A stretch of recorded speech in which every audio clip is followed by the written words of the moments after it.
This is The Wire for 2300 Zulu, October 17th, 2025. Precedence is routine. Information cutoff is 2200. Bottom line up front. Narco submarine sunk in Caribbean. Hamas fighter arrested in Louisiana. White House softens stance on China trade war. Beginning with international events, in the Caribbean, the Pentagon announced the targeting of another vessel off the coast of Venezuela. The footage of the strike has not been released yet. However, President Trump stated during a press conference this morning that the strike was not on a fast boat, but rather a semi-submersible craft transporting large amounts of narcotics. This strike was also the first to result in survivors. 2 individuals were rescued from the water by a U.S. Navy helicopter after the vessel was sunk. Analysts comment, the footage of this strike will be interesting to see if it is ever released. One of the reasons that it hasn't been released yet is possibly due to OPSEC concerns. The Navy probably doesn't want narcotics traffickers to know what their submarines look like when viewed with American sensors. On the home front, in Washington, D.C., following last week's announcement of a 100% blanket tariff on China, President Trump made slightly contradictory statements yesterday regarding what the general plan is. In follow-on interviews, Trump stated that the tariff is, quote, not sustainable, but that's what the number is, but also responded positively to China overall, stating that things were going well and the meeting with President Xi Jinping in South Korea will continue as planned previously. In Louisiana, this afternoon, the FBI announced the arrest of a Hamas fighter that allegedly took part in the October 7th attacks in Israel. Mahmoud Amin Yaqub al-Muhtadi was arrested in Lafayette after having gained legal entry into the United States in 2024, though he did lie about his alleged career as a fighter in Gaza in order to get a legal visa fraudulently. Analysts comment, this marks the first major arrest by Attorney General Bondi's Joint Task Force 10-7, which was stood up in February with the goal of investigating the October 7th attacks.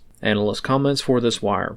Of note, another round of No Kings protests have been scheduled for tomorrow, October 18th. So far, the event organizers appear to be reusing the same map from last time. Most of the protests are carbon copies of the events that were planned during the first round of protests. This strongly indicates that, like the first time, most of these protests won't happen, and the online map is mostly meant to make the movement seem larger than it really is. Even so, while this series of events itself is probably a giant pile of nothing, there are many different social and political groups that are extremely upset right now, and groups in larger cities might use this weekend event as a catalyst for their own desires. Antifa will probably break things as usual, and many different senior retirement homes are likely to take part in the events like the first major No Kings protest day. Small arms attacks are likely, if nothing more than from uncoordinated security, such as the Salt Lake City shooting during the initial protests. Other concerns that could cause more kinetic situations lie in the world of social media and the lack of any cooling of tensions among far-left groups. In a podcast 2 days ago, former CNN anchor Don Lemon encouraged illegal immigrants to obtain firearms and violently resist ICE deportation operations. Brushing aside the minor detail that it is a felony for illegals to possess firearms due to being criminals, this does highlight the risks moving forward.